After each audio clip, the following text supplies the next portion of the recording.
Sistem Necromancer, bab 976 sampai dengan 980. Bab 976 Stasiun Radio Cabang. Saat saya turun dari kereta, angin dingin yang menusuk tulang meniupkan buih salju halus yang mengenai wajah saya.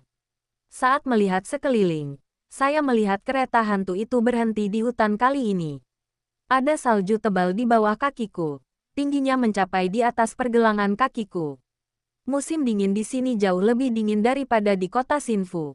Saking dinginnya, air liurmu akan berubah menjadi es di udara. Tabrakan gelombang. Tiba-tiba terdengar suara di rumput kering di belakangku. Melihat ke belakang, 7 atau 8 pasang mata hijau tua menyala di balik rumput kering. Dan serigala lapar dengan taring putih tajam perlahan mendekat. Bulunya tertutup es, dan udara panas yang dihembuskannya mengembun menjadi bunga-bunga es di sekitar mulut dan hidungnya. Keluar, jangan bikin masalah lagi. Wu Heng melambaikan tangannya untuk mengusirnya. Lambaian tangannya ini justru membuat para serigala marah. Serigala jantan di sebelah kanan meraung dan menerkam. Wu Heng mencengkeram tenggorokannya di udara dan meremasnya kuat-kuat dengan jari-jarinya. Dengan bunyi, krak, tenggorokannya pun remuk. Serigala yang tersisa menerkam dan menggigit pada saat yang sama. Desir-desir gelombang. Tetesan air mengembun di sekitar tubuh serigala. Membeku menjadi kristal es saat ditembakkan. Dan menembus tubuh serigala. Kedua serigala yang terluka itu menunjukkan ketakutan di mata mereka dan mencoba melarikan diri ke hutan lebat. Tetapi dalam sekejap mata mereka tertusuk kristal es dan jatuh ke tanah. Dia melirik mayat serigala di tanah.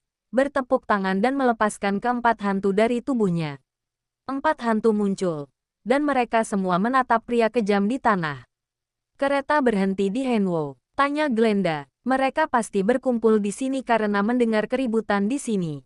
Wu Heng mengeluarkan mantelnya dan menyampirkannya di bahunya. Xiao Xiao terbang mengitari mayat serigala dan berkata, "Paman, bawa mayatnya kembali bersamamu dan biarkan mereka menarik kereta luncur untuk kita mainkan." Wu Heng juga melirik mayat serigala dan bertanya, "Kita tidak punya kereta luncur, kan? Ayo kita buat satu. Ada banyak sekali kerangka di rumah. Aku akan menggendong adikku dan bermain-main dengan mereka nanti," kata Xiao Xiao. "Lupakan saja. Berapa umurnya?" Wu Heng membuka teknik mansion dan berkata ke dalam. Seret mayatnya masuk. Beberapa kerangka keluar, hanya membungkus mayat serigala di tanah dan menyeretnya ke dalam rumah besar.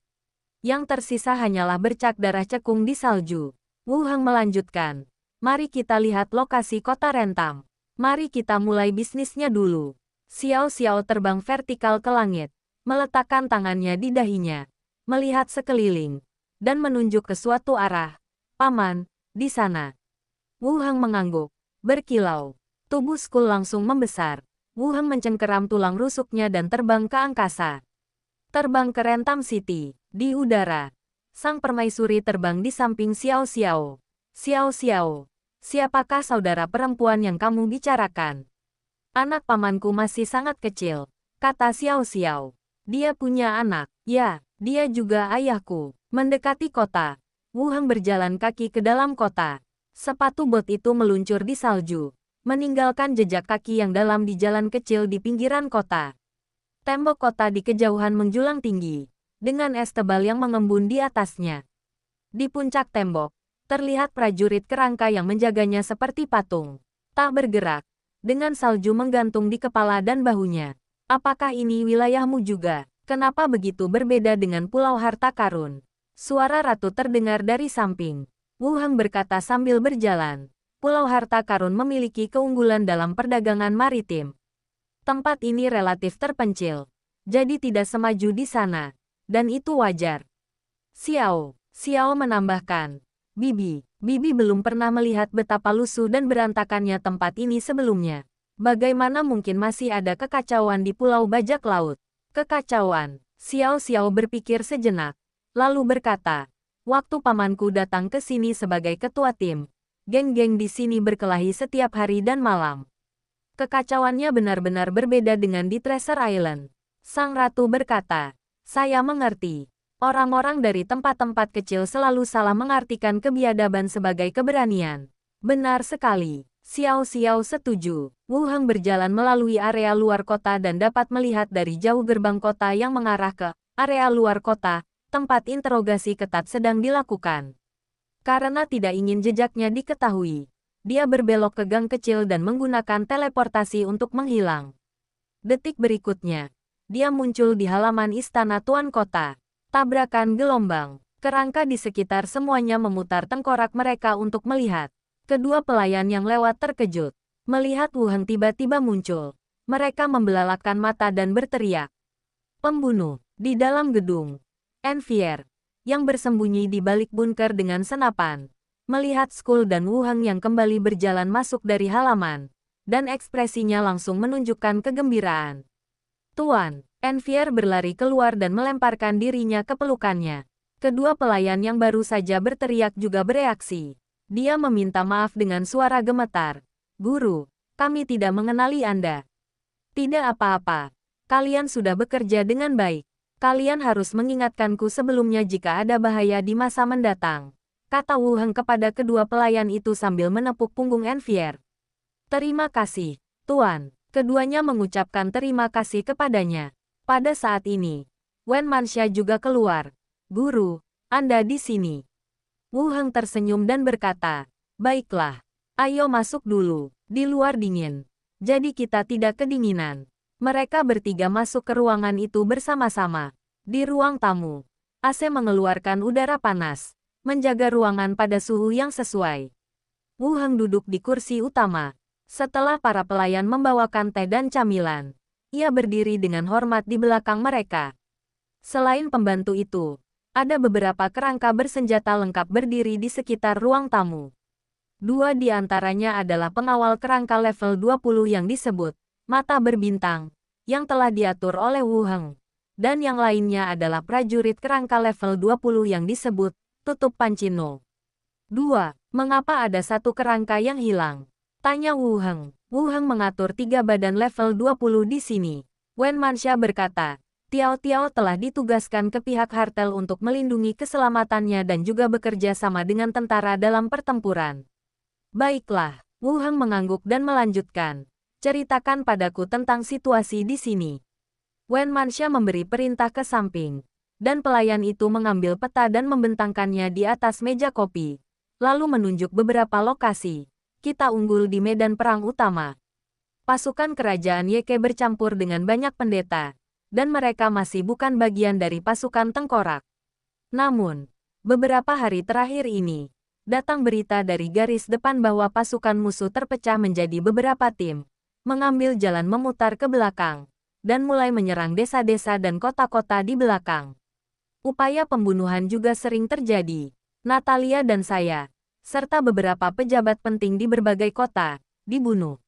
Natalia adalah putri pangeran kedua dan memainkan peran pangeran kedua di kota Rentam. Wu Heng mengalihkan pandangannya dari peta dan berkata, bukankah sudah kubilang, kalau ada bahaya, bawa putri kita ke Pulau Harta Karun dulu. Wen Manxia tersenyum dan berkata, kami punya kerangka yang kau atur untuk melindungi kami. Bahkan jika mereka datang ke sini, mereka akan mati. Beberapa kerangka tingkat tinggi di kota dan di garis depan mengandalkan mereka untuk mati. Wah, ini ekspedisi memancing. Melihat kata-kata Wen Manxia tidak penuh tekanan, Wu Heng terus bertanya, apakah lokasi gereja sudah siap? Tempatnya sudah siap, dan Weyer juga telah memilih beberapa orang rubah di kota untuk menjadi pendeta, jawab Wen Manxia. Enwir mengangguk, suku ini tidak menentang pendeta. Sebanyak 20 gadis rubah telah dipilih, dan kita bisa terus menambah jumlahnya nanti. Wu Heng mengangguk dan kemudian bertanya, di mana putrimu? Qin Qin sedang tidur di lantai atas. Wu Heng berkata, kalau begitu, jangan ganggu dia dulu. Ajak aku melihat gerejanya. Aku berencana membuka gerejanya dalam 2 hari ke depan. Oke, kata Wen Manxia ke belakang. Siapkan kereta. Ya, Bu. Kamar bayi di lantai atas. 4 hantu melayang di atas boks bayi, memandangi bayi gemuk di bawah. Adikku bertambah berat badannya. Xiao Xiao melayang di tengah, menatap bayi di bawahnya. Anak-anak banyak berubah. Mereka akan baik-baik saja ketika mereka tumbuh dewasa, kata Benny. Glenda juga berkata, Dia tidak gemuk. Terakhir kali kita melihatnya, dia masih sangat kecil. Pasti lezat, kata Xiao Xiao. Sang ratu mengerutkan kening. Nadanya penuh rasa ingin tahu. Mengapa Wu Heng punya anak dengan seorang pembantu? Ah, apa mereka tidak bisa punya anak?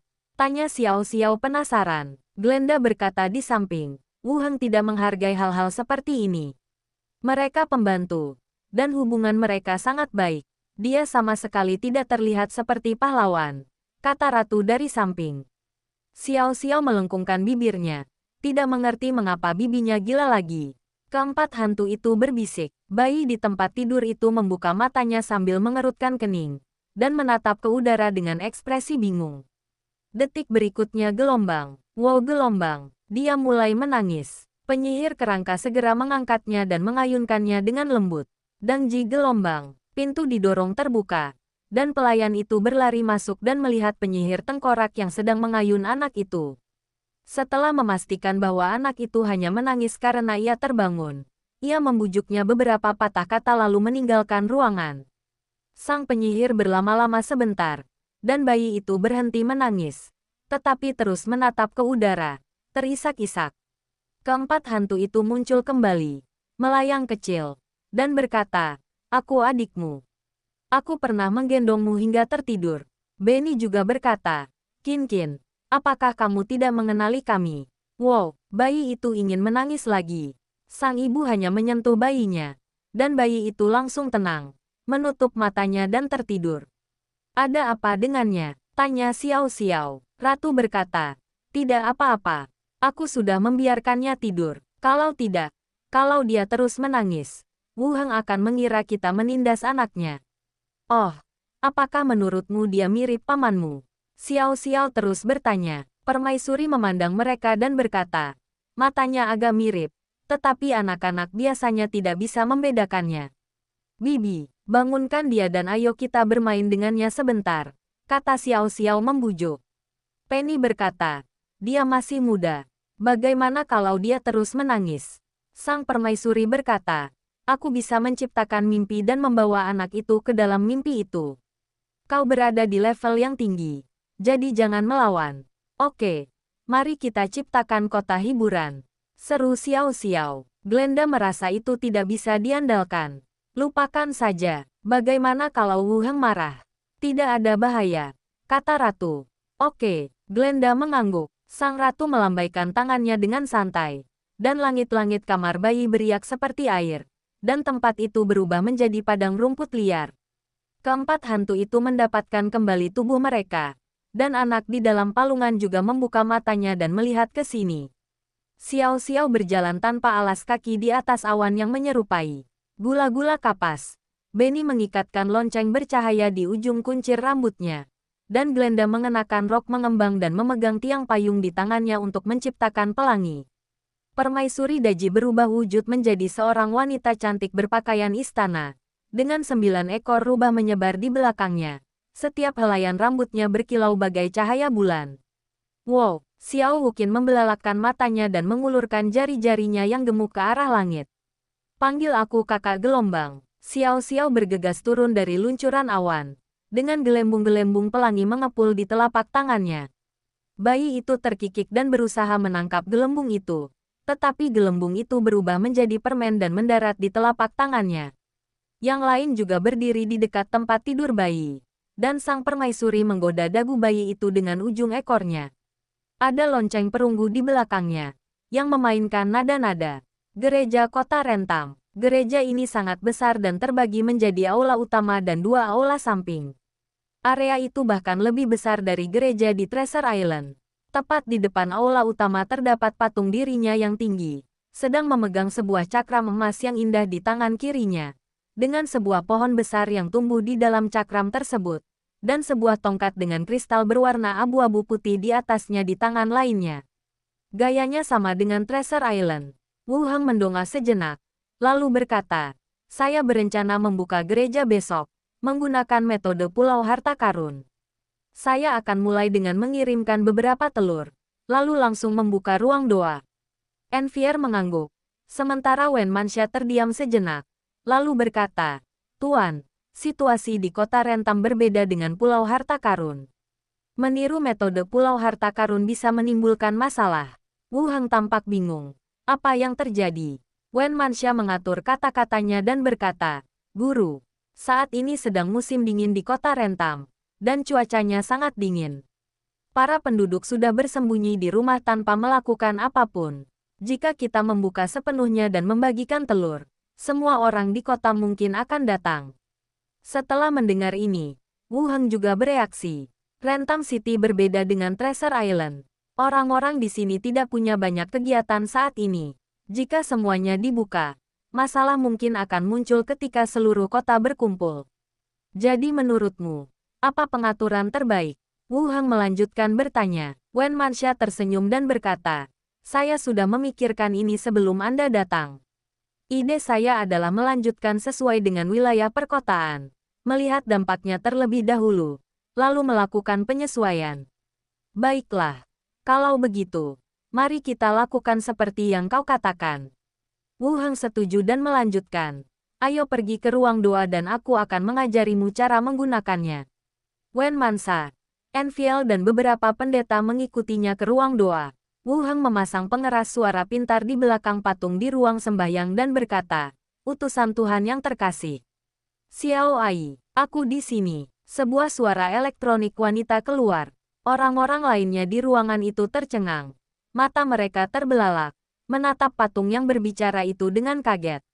Markas besar. Di ruang rapat kepala, Hadalai menyesap tehnya dan melambaikan tangannya. Instrumen-instrumen aneh berbentuk persegi muncul di meja kayu ek. Ini adalah alat peraga yang dikirim oleh Wu Heng. Alat peraga ini dapat berkomunikasi jarak jauh. Alat peraga ini akan didistribusikan ke berbagai wilayah agar komunikasi dapat dilakukan tepat waktu. Dua orang lainnya melihat alat peraga aneh ini. Mereka saling memandang dengan kebingungan di wajah mereka. Jelas-jelas baru pertama kali bertemu. "Kau yakin bisa digunakan dan tidak akan ada masalah?" Boneka berjubah religius itu berbicara dengan suara dingin. Nada suaranya penuh dengan ketidakpercayaan terhadap alat peraga semacam ini. Hadalai melirik ke arah pihak lain dan berkata ke satu arah, "Lilith, menurutmu apakah alat peraga ini berbahaya?" Di pojok, terdengar suara stasiun radio. Suara Lilith, "Tidak ada bahaya. Alat ini hanya punya satu fungsi, yaitu komunikasi, dan tidak ada efek sampingnya." "Ya," Hadalai mengangguk, lalu menatap penyihir elf dan pemimpin agama boneka itu dan berkata, "Salah satu set berisi aksesori terbanyak dan akan disimpan di markas." Selain itu, ada 3 radio. Saat mereka sedang mengobrol, suara kasar pemimpin kurcaci terdengar dari stasiun radio yang baru saja menyiarkan suara Lilith. "Kami para kurcaci menginginkan 1 set. Harganya bisa dinegosiasikan." Penyihir peri Claudio juga berkata, "Para peri juga membutuhkan 1 set." Mampu menyampaikan pesan tanpa hambatan sangat penting bagi ras manapun. Satu-satunya yang tersisa adalah tahta suci. Pemimpin agama itu lambat berbicara. Dan penyihir elf itu melanjutkan, "Hanya ada satu yang tersisa. Serahkan saja pada masyarakat Hongwen kita. Jika kita bisa menirunya, itu akan menjadi komprehensif." Pemimpin agama itu tiba-tiba menyela. Hanya ada satu yang tersisa yang diinginkan tahta suci. Bab 977 menguping. Boneka yang dikendalikan oleh pemimpin agama Saidu mencondongkan tubuhnya ke depan sedikit, dan dengan suara pelan dari persendiannya, ia membawa radio terakhir di depannya. Perhatikan dengan saksama perangkat peraga ini yang dapat menyampaikan informasi. Lambang Treasure Island terukir pada cangkang logamnya, dan berbagai tombol serta roda terdapat di bagian depan. Dibandingkan dengan properti, ia lebih mirip mesin aneh yang diciptakan oleh seorang ahli mesin aneh. Kelihatannya biasa saja, tidak ada gejolak magis di dalamnya. Apakah anak ini tidak punya rencana? Semakin normal, semakin saya merasa ada jebakan yang tersembunyi di dalamnya. Tetapi setelah dipikir-pikir lagi, beberapa ras yang hadir dengan para pahlawan semuanya telah ditugaskan ke stasiun radio. Tidak peduli seberapa beraninya Wu Heng, dia tidak akan berani menyinggung begitu banyak pahlawan pada saat yang sama. Kalau dia benar-benar berani berbuat seperti itu bisa jadi alasan untuk mengeluarkannya dari pergaulan dan melenyapkannya bersama-sama. Claudio, pemimpin masyarakat Hongwen, melirik dan berkata, jika ada masalah dengan properti Pulau Harta Karun di masa mendatang, apakah kuil suci akan mengizinkan siapapun dari Pulau Harta Karun untuk melewatinya? Pemimpin agama itu mendengus dingin. Entah itu perlengkapan atau peralatan aneh, gereja tetap memiliki bakat yang sesuai. Jika ada masalah, kita bisa menyelesaikannya sendiri. Tentukan saja keputusanmu, kata pemimpin Hong Wenhui dengan tenang. Semakin saya mengatakan ini, semakin saya pikir tidak ada yang salah dengan stasiun radio itu. Wu Heng dan Hong Wen dekat, jadi mustahil untuk berkomplot melawan mereka juga. Aku kira dia masih mencoba menggunakan beberapa trik untuk membuat dirinya jijik seperti yang dilakukannya beberapa kali terakhir. Gelombang, tahta suci harus mendapatkan salinan stasiun radio ini dan menggunakannya untuk menangani Treasure Island. Saat itu, Hadalai angkat bicara. Kita tidak memberikannya secara cuma-cuma. Setiap set barang atau artefak setara dengan nilai jasa tingkat kedua. Kembalilah dan persiapkan. Dan kita akan meminta kantor pusat mengirimkannya ke Pulau Harta Karun. Aku baik-baik saja. Suara pemimpin kurcaci itu terdengar dari radio. Seidu, kamu baik-baik saja? Tanya Hadarai. Pemimpin agama itu mengangkat matanya sedikit dan berkata, ya. Kemudian, Hadalai mengeluarkan surat lain dari cincin luar angkasa dan berkata, ini berisi instruksinya. Silakan salin, saya sudah membacanya dan tidak sulit. Lalu dia berkata ke radio, Bruno, belajarlah dari Lilith. Dia tahu cara menggunakannya. Baiklah, sang pemimpin kurcaci setuju. Para pemimpin masyarakat Hongwen dan para pemimpin agama menyalin isi surat tersebut. Rumah boneka, cahaya redup itu berkedip-kedip, membuat bayangan boneka-boneka di dinding berubah menjadi bentuk binatang buas. Sang dalang Mortimer duduk di kursi, mengukir pola rumit dengan jari-jarinya yang kurus. Tok-tok gelombang, terdengar ketukan pelan di pintu. Mortimer berhenti sejenak, melihat baris-baris yang hampir salah, dan matanya dipenuhi amarah. Siapa? Tanya Mortimer dingin. Tuan Mortimer, Treasure Island telah mengirimkan surat Anda. Sebuah suara muda terdengar dari luar pintu. Kemarahan di mata Mortimer langsung lenyap. Ia membuka pintu sedikit, mengambil surat itu dengan desisan, lalu menutupnya kembali. Staf yang mengantarkan surat di pintu berhenti di tengah kalimat. Dia menatap tangannya yang tanpa surat itu, ragu untuk berbicara, lalu berbalik dan pergi. Di dalam studio, Mortimer duduk di kursinya, meraba-raba surat itu, bertanya-tanya apakah penolakannya akan membuat pahlawan muda itu marah. Anda tidak bisa menyalahkannya untuk ini. Anda membunuh 3 pahlawan Vatikan berturut-turut dan menerbitkannya langsung di surat kabar. Siapapun dapat melihat bahwa konflik antara Treasure Island dan Tahta Suci telah mencapai titik yang tak terelakkan. Bahkan asosiasi tersebut hanya dapat meredamnya dengan kekerasan. Cepat atau lambat akan ada pertarungan lain. Siapa yang berani pergi ke sana? Dia menarik napas dalam-dalam, merobek amplop itu, dan menuangkan isinya ke telapak tangannya. Selain surat itu, benda pertama yang mendarat di telapak tangannya adalah beberapa potret berwarna-warni dengan permukaan mengilap. Potret itu memperlihatkan seorang wanita yang luar biasa cantik. Foto kedua diambil dari sudut berbeda, dan Anda dapat melihat 9 ekor rubah terbentang di belakang wanita itu.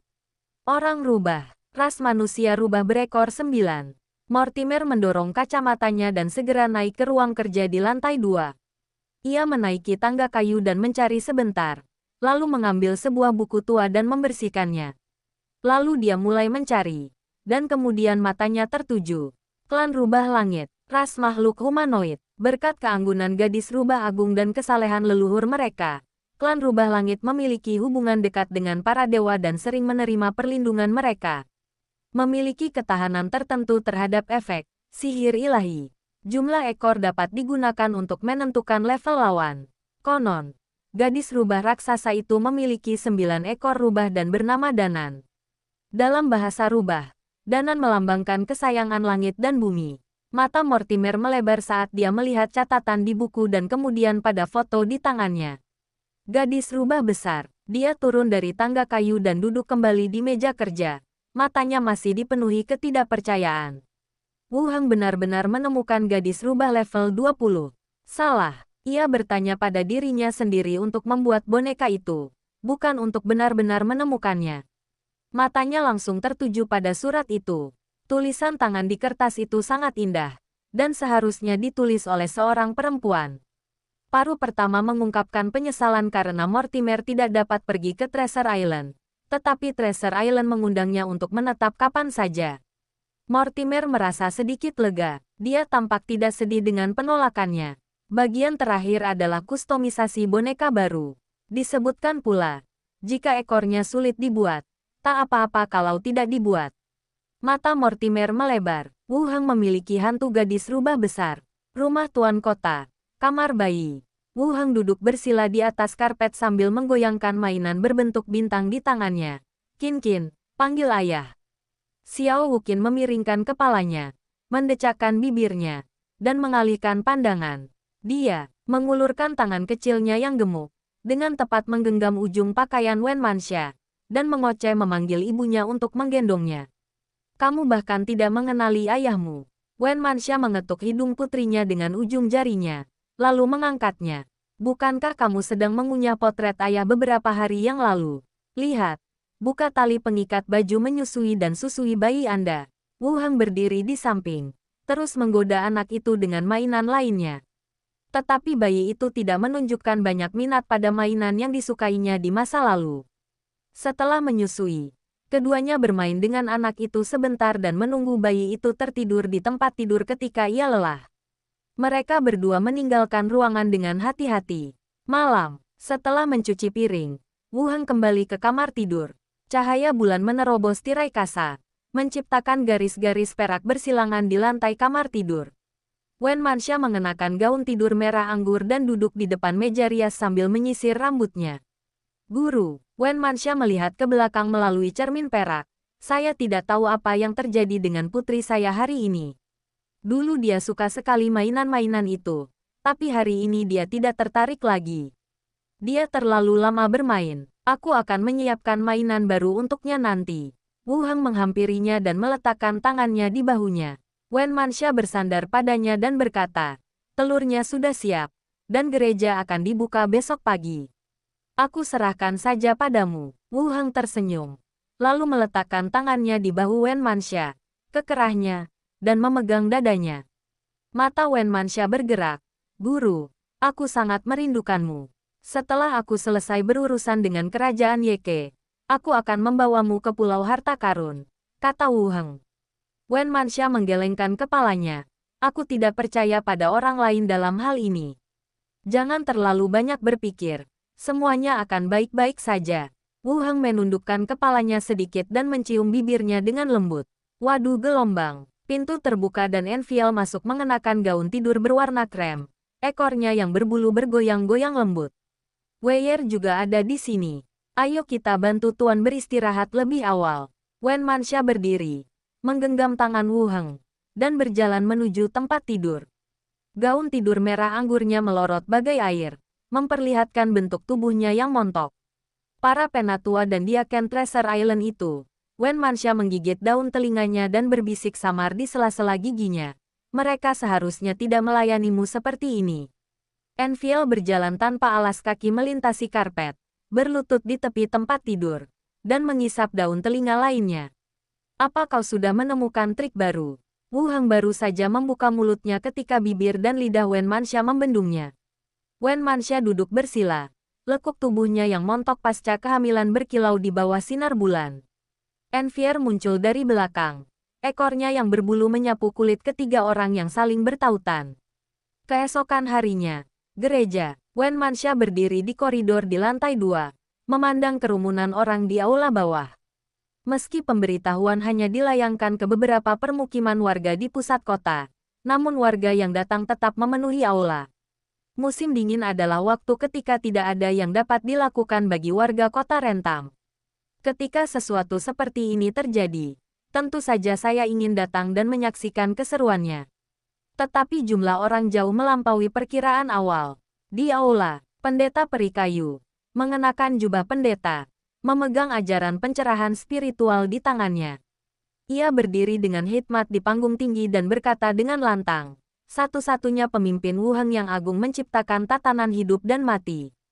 Ia akan menganugerahi kita kehidupan yang lebih baik dan membimbing jalan kita ke depan. Kapten Wuheng, aku bilang patung itu persis sama dengan Kapten Wuheng. Orc jangkung itu menepuk dadanya dan langsung berkata, orang-orang di sekitar juga mulai membicarakannya.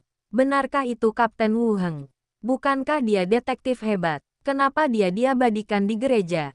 Apakah semua pahlawan harus berada di gereja? Saya tidak tahu apakah mereka benar-benar akan memberi saya telur saat saya pergi. Dengarkan pendeta itu. Wuheng adalah dewa. Orang-orang di bawah berbicara, tetapi hanya dengan suara pelan. Itu tidak akan memengaruhi pendeta di atas yang sedang menyampaikan doktrin tersebut. Setelah mendengarkan lebih lanjut, saya pun memahami maknanya secara garis besar. Pemimpin Wuheng adalah dewa yang turun ke bumi untuk membimbing umat beriman ke arah kemajuan. Kisah Wuheng sudah tersebar luas di kota, dan sekarang semua orang tercengang dengan apa yang mereka dengar. Dari kapten di awal, lalu detektif hebat, dan kemudian ke pahlawan level 20. Sekarang dia menjadi dewa lagi. Tuhan, sebelum Wuheng datang, belum pernah ada profesional level 18 di kota Lentam. Tetapi sekarang ada dewa. Semua orang pun terdiam dan mendengarkan sang pendeta menyampaikan doktrin dengan lantang. Setelah pengajaran berakhir, pendeta melanjutkan, silakan ikuti saya ke ruang doa. Tuhan Yang Maha Inspirasi telah mengirimkan utusan-utusan ilahi untuk menjawab pertanyaan-pertanyaan umat beriman yang taat. Semua orang mengikutinya ke aula samping. Tepat di depannya terdapat patung dewa kecil. Sang pendeta berbalik, memberi isyarat agar semua orang diam. Lalu berkata kepada patung itu, utusan Tuhan yang terhormat, Xiao Ai. Aku di sini. Strip lampu di bawah patung menyala, dan sebuah suara perempuan menjawab. Kerumunan yang menonton dari belakang tertegun dan tampak terkejut. Patung itu berbicara, itu suara perempuan. Mungkin merujuk pada utusan Tuhan. Sang pendeta mengabaikan teriakan kaget dari belakang dan terus berbicara kepada patung itu. Tuan utusan Tuhan, bolehkah saya bertanya bagaimana seorang prajurit orc level 5 dapat dengan cepat naik ke level 10?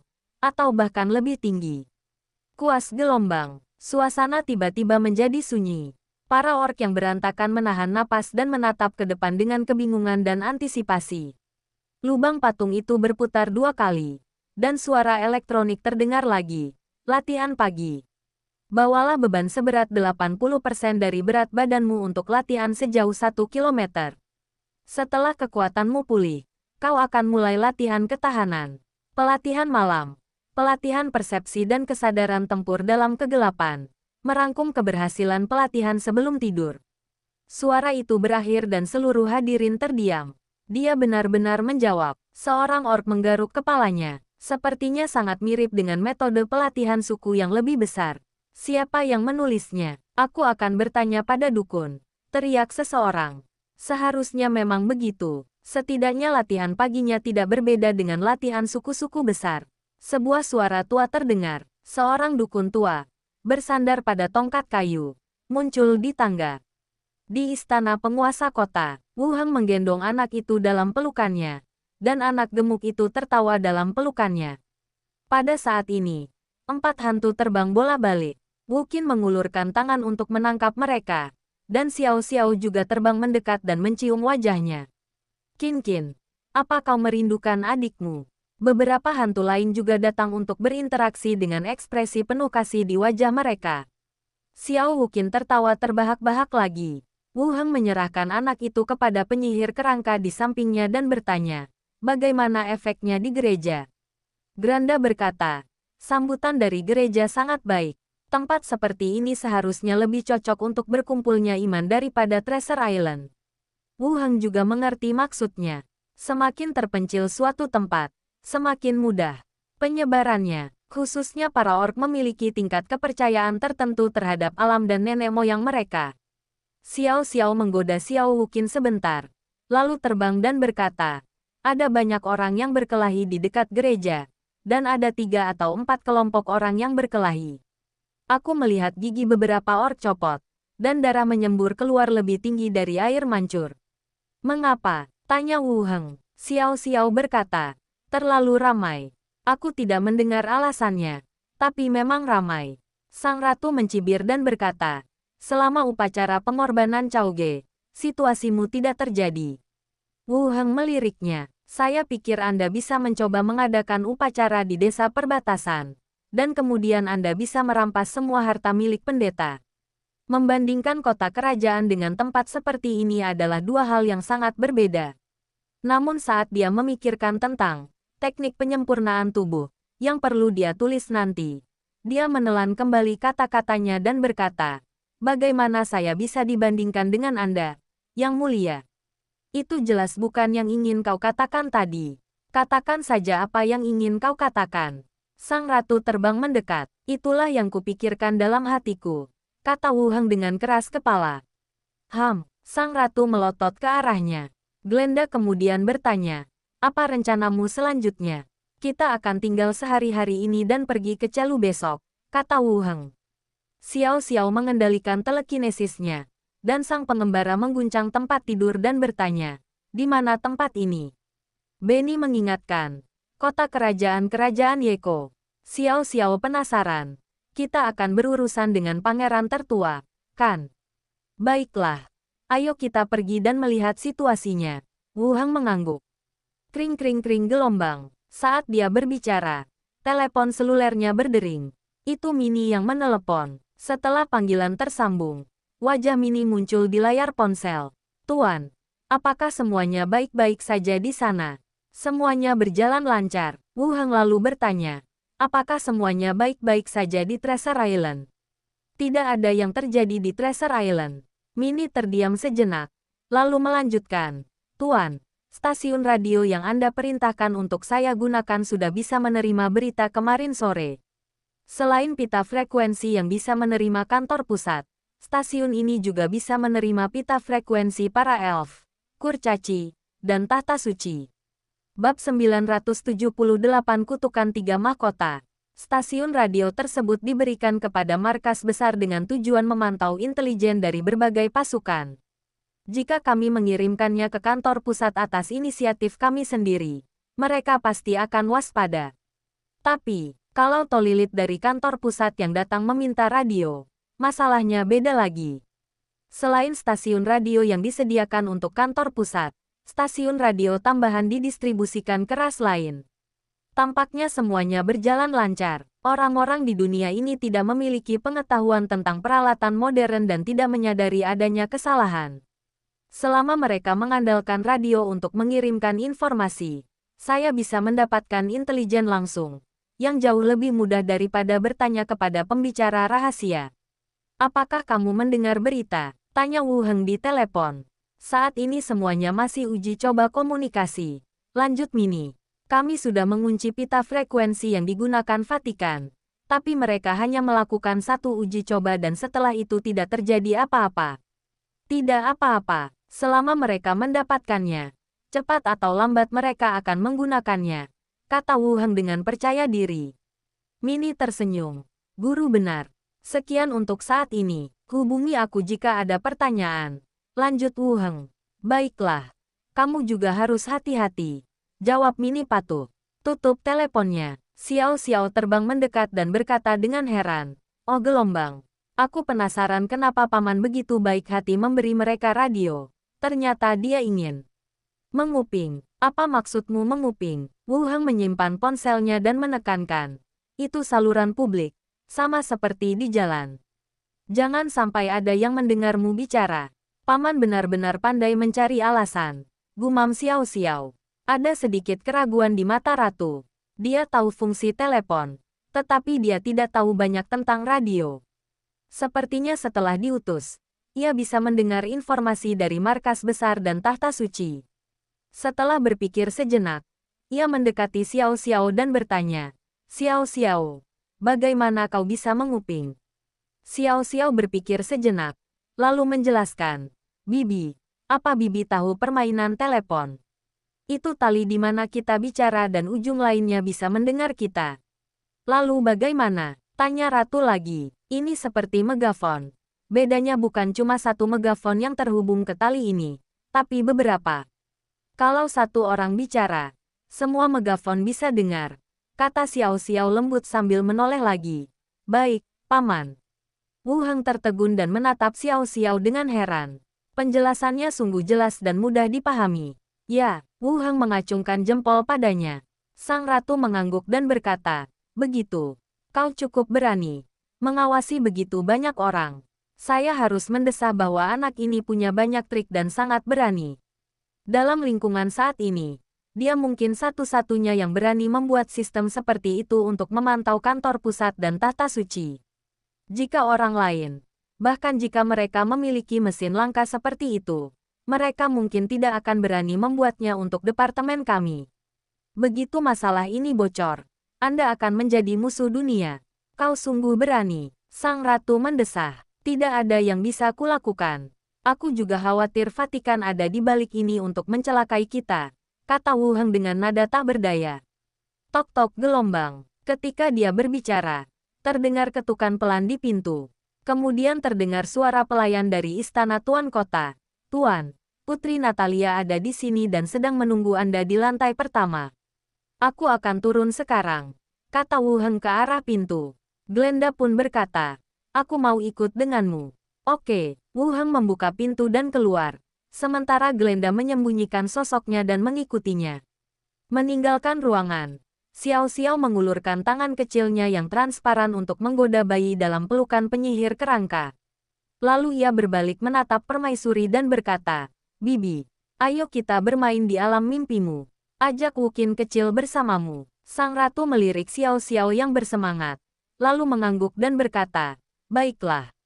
Tidak akan lama lagi. Oke, Xiao Xiao setuju. Sang ratu melambaikan tangannya dengan santai, dan ruangan itu menyebar seperti riak-riak, dan sekelilingnya berubah dengan cepat. Lobi lantai pertama, Putri Natalia, mengenakan setelan berburu netral, celana kulit, dan sepatu bot tinggi, duduk di sofa di ruang tamu. Saat berbalik, dia melihat Wu Heng turun, meletakkan cangkir tehnya, berdiri dan memberi hormat. Tuan Ketua, silakan duduk. Wu Heng duduk di kursi utama dan bertanya sambil tersenyum. Apakah kamu beradaptasi dengan kehidupan di sini? Terakhir kali mereka bertemu, Natalia berencana untuk kembali ke keluarganya. Namun karena beberapa alasan, saya akhirnya bertahan. Dia juga setuju dengan Wu Heng bahwa jika dia ingin pergi suatu hari, Wu Heng tidak bisa menghentikannya. Semuanya baik-baik saja. Terima kasih atas perhatianmu, jawab Natalia sambil tersenyum. Kehidupan di sini sungguh baik, kecuali saat dia berpura-pura menjadi pangeran kedua. Dia bebas pada sisa waktunya. Baik itu jalan-jalan atau melakukan sesuatu yang menarik minat Anda. Pelayan itu membawakan teh untuk Wu Heng, lalu membungkuk dan pergi, meninggalkan tempat itu untuk mereka berdua. Wu Heng berkata langsung, pertama, aku memanggilmu ke sini untuk menanyakan kabarmu akhir-akhir ini. Dan kedua, untuk menanyakan beberapa hal tentang kerajaan Yeke. Ketika Natalia mendengar kata kerajaan Yeko, matanya menyipit. Dia bertanya, apa yang ingin kamu ketahui? Aku akan menjawabmu dengan jujur berdasarkan apa yang aku ketahui. Wu Heng mengangguk, menyesap tehnya, dan bertanya dengan tenang. Pertama, ceritakan tentang pejabat yang memiliki kekuasaan nyata di kerajaan, atau beberapa departemen atau lembaga penting. Natalia tidak terkejut ditanya tentang hal ini secara tiba-tiba. Dengan kata lain, kota Rentam sering diserang oleh pembunuhan, dan Putri Wu Heng ada di sini lagi. Cepat atau lambat, mereka akan mengambil tindakan terhadap keluarga kerajaan Yeko. Natalia mempertimbangkannya sejenak dan berkata, sebaiknya kau fokus dulu pada Dewan Kekaisaran. Ada banyak pejabat di dalamnya, dan mereka sering berganti. Kau hanya perlu mengingat 3 orang, Menteri Keuangan Artus, Komandan Militer Leona, dan Kepala Penyihir Vidian. Ketiga orang ini mewakili kekuatan pengambilan keputusan di seluruh parlemen. Para menteri lainnya, paling banter, hanyalah pengikut. Natalia berhenti sejenak sebelum melanjutkan. Pangeran Agung juga memiliki dewan bayangan di bawah komandonya. Kudengar dewan itu dibentuk sebelum beliau berkuasa, meniru Dewan Kekaisaran. Tanggung jawabnya meliputi intelijen, pembunuhan, dan beberapa konsultasi. Wu Heng mendengarkan dengan saksama dan berbicara tentang beberapa orang penting di kerajaan Yeke. Setelah mendengarkan lawan bicaranya, dia mendongak ke dirinya sendiri dan terus bertanya, pejabat tingkat apa yang Anda sebutkan itu? Seharusnya sekitar level 18. Kerajaan juga sangat mementingkan pangkat. Pangkat merupakan faktor yang sangat penting dalam pengangkatan pejabat penting, jawab Natalia. Wu Heng merenung sejenak, lalu melanjutkan. Aku ingin mengakhiri perang antara kerajaan Yeko dan kota Lentam. Aku ingin membunuh Pangeran Agung dan orang-orang yang kau sebutkan, lalu merebut kota kerajaan. Apakah menurutmu ini mungkin? Natalia tertegun. Setelah berpikir serius sejenak, ia berkata, itu tergantung bagaimana rencanamu untuk mengakhiri perang. Apa maksudmu? Wu Heng mengambil cangkir teh dan menyesapnya. Natalia berkata, semakin dekat kita dengan kota kerajaan, semakin bergantung rakyat pada kerajaan. Ada juga pengikut Vatikan. Jika kita menginginkan solusi cepat, terlepas dari sikap rakyat, membunuh mereka adalah cara tercepat. Namun, nanti akan lebih merepotkan, dan ada kemungkinan besar pasukan perlawanan akan muncul di mana-mana. Dengan kata lain, sebagian besar orang di kerajaan Yeko masih mencintai negara ini. Jika aku membunuh pangeran tertua secara langsung sebagai orang luar, aku akan dianggap sebagai penjajah dan kehancuran kerajaan akan disalahkan padaku. Namun masalah ini tidak sulit dipecahkan. Dia mendukung putri kelima dan pangeran kedua yang palsu, jadi tidak sulit baginya untuk mendapatkan tahta secara sah. Namun masih ditanyakan, apa saran Anda? Natalia berkata dengan tenang, Tuanku, Anda sudah membuat pengaturan. Setelah pangeran kedua dan putri kelima naik tahta, semuanya akan mudah diselesaikan. Wu Heng mengangguk, sambil memikirkan rencana tindak lanjut masalah ini dalam benaknya. Dia mengangkat kepalanya lagi dan bertanya, apakah masih belum ada berita di luar tentang bagaimana raja tua itu meninggal? Aku tidak punya informasi spesifik, tapi kalau kau mau dengar, aku tahu beberapa rahasia kerajaan. Natalia mengangkat kepalanya dengan sedikit kesombongan di matanya. Ceritakan padaku tentang hal itu. Natalia berkata, pada masa-masa awal kerajaan, para orc di utara terus-menerus berperang. Perang terburuk bahkan mencapai kota kerajaan. Pada saat itu, terdapat ras humanoid di kedua belah pihak. Beberapa orang berspekulasi bahwa mereka adalah manusia kelinci atau manusia rubah modern. Pada saat itu, pemimpin ras humanoid maju untuk menengahi perang antara kedua belah pihak dan menentukan wilayah masing-masing ras. Ketika ketiga pemimpin itu bertemu, manusia menyiapkan penyergapan dan membunuh para pemimpin orc dan humanoid yang datang untuk berdamai. Dalam satu serangan, mereka mengusir para orc ke hutan paling utara. Setelah perang, sang raja melebur mahkotanya sendiri dan mahkota kedua klan lainnya menjadi mahkota baru. Saat penobatan, sang raja tiba-tiba menjadi kerasukan dan berkata, darah dan konspirasi dapat menyandang mahkota ini. Setelah itu, ia benar-benar melupakannya. Orang-orang menyebutnya kutukan tiga mahkota. Kematian raja tua itu mengingatkan sebagian orang akan kejadian ini, dan mereka percaya bahwa kutukan itu telah menimpa generasi ini. Wu Heng mengangkat alisnya. Ia tak menyangka ada cerita seperti itu di kerajaan Yeke. Tentu saja banyak legenda yang tidak benar, dan setelah tersebar keluar, legenda tersebut berubah menjadi beberapa versi.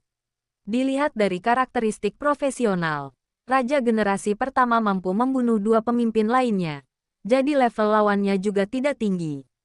Secara umum, jika Anda tidak dapat mengalahkan mereka saat mereka masih hidup, akan lebih sulit lagi saat mereka sudah mati. Kedengarannya cukup menarik, kata Wu Heng. Lalu melanjutkan, aku mungkin butuh kerjasamamu nanti. Aku akan memastikan keselamatanmu. Ya, Tuan. Natalia mengangguk dengan serius. Selama sisa waktu itu, Wu Heng tidak terus bertanya tentang kerajaan Yeke. Mengobrol santai tentang beberapa hal menarik di kota. Kerajaan Yeko, Balai Dewan. Sebuah lampu gantung perunggu digantung dengan batu-batu ringan. Pangeran tertua tanpa sadar mengelus sandaran tangan singgasana dengan ujung jarinya, menundukkan kepalanya setengah, dan sesekali melirik ke bawah. Yang mulia, Menteri Keuangan tiba-tiba berdiri dan berkata, 3 kota di utara kehabisan makanan. transportasi sulit, dan ada kekurangan makanan dan pakan ternak. Kemudian, seorang jenderal juga berdiri dan berkata dengan suara berat dan tegas, cuacanya sangat dingin sekarang, membuat pergerakan dan pertempuran menjadi sangat sulit. Namun, pasukan musuh yang lemah sama sekali tidak terpengaruh. Melanjutkan pertempuran hanya akan menyebabkan lebih banyak korban. Pada awalnya, Kerajaan Yeko melancarkan perang terutama karena Tahta Suci melancarkan perang suci melawan Pulau Harta Karun. Dan semua orang percaya bahwa Wu Heng akan mati di tangan Tahta Suci. Pada saat itu, prajurit mayat hidup secara alami akan dikalahkan, dan pasukan dapat menyerang kota Lentam tanpa hambatan.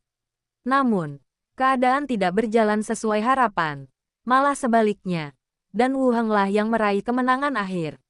Meskipun Vatikan tidak mengakuinya, surat kabar yang dikirim dari selatan masih melaporkan bahwa Paus telah dibunuh dan tubuh pemimpin agama tersebut telah dihancurkan. Ketika mereka melihat isi surat kabar itu, para pejabat tinggi kerajaan Yeko, bahkan pangeran tertua, merasa ketakutan. Saya khawatir tentang rapat sepanjang hari dan tidak bisa tidur nyenyak di malam hari. Mereka takut suatu hari pihak lain akan datang dan memenggal kepala mereka semua. Bahkan beberapa menteri lanjut usia terbaring di tempat tidur dan telah menulis catatan bunuh diri mereka. Jika Vatikan tidak menunjuk seorang uskup agung untuk mengawasi perang, dan perang tidak begitu intens, akan sulit memisahkan mereka, dan mereka pasti sudah menarik pasukannya dan mencari perdamaian sejak lama. Ledakan gelombang, uskup agung membanting tongkatnya. Retakan muncul seperti jaring laba-laba di lantai marmer. Ia berkata dengan sungguh-sungguh, Paus telah menetapkan bahwa kerajaan Yeko melanjutkan perang. Kita sudah saling berjanji, jadi bagaimana mungkin kita menyerah di tengah jalan? Dari belakang, sesosok berjubah hitam melangkah maju dan berkata, Yang Mulia, serangan paksa saat ini hanya akan menambah jumlah korban dan memperkuat para skeleton. Ini bukan keputusan yang bijaksana. Terlebih lagi, para pahlawan Wu Heng merupakan ancaman yang terlalu besar bagi kita, rakyat biasa. Tanpa cara konkret untuk menahan mereka, saya rasa penyesuaian singkat diperlukan. Pihak pangeran tertua terdiri dari dua kelompok. Para menteri kerajaan dan banyak sekte yang direkrut kini bersatu di bawah komandonya dan menjadi anggota penting Dewan Bayangan. Uskup Agung mengangkat matanya sedikit dan berkata dengan nada meremehkan, jika Wu Heng tetap di Pulau Harta Karun, seseorang akan mengawasinya. Gereja-gereja di sekitarnya juga telah mengatur bala bantuan untuk segera tiba di sini. Semua orang saling memandang, tidak tahu bagaimana harus menanggapi. Tahta Suci menggunakan kerajaan Yeko sebagai penjahat dan harus membalas dendam pada Wu Heng.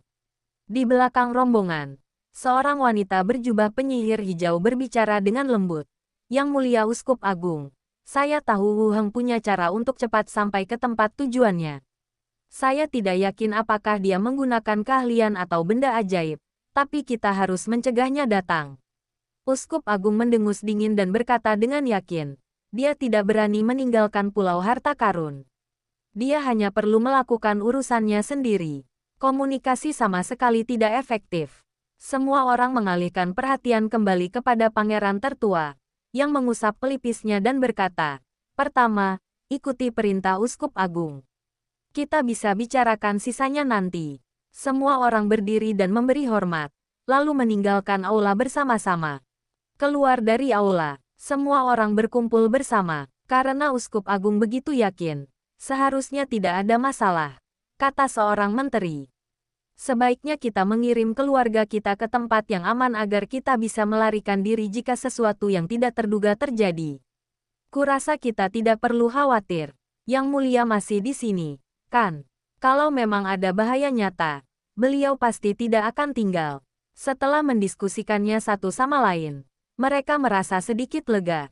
Hanya wanita berjubah penyihir hijau yang mengikuti di belakang tim masih mengerutkan kening, dan firasat buruknya menjadi semakin serius.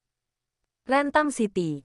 Belajar. Wen Mansha masuk dari luar, mengeluarkan dua toples organ dari cincin luar angkasanya, dan berkata, ada dua mayat orc di kamar mayat. Mereka adalah penjahat yang baru saja dieksekusi. Mereka berada di sekitar level 12 dan merupakan pemimpin geng. Lalu, karena penasaran, dia bertanya, Untuk apa kamu menginginkan organ-organ ini?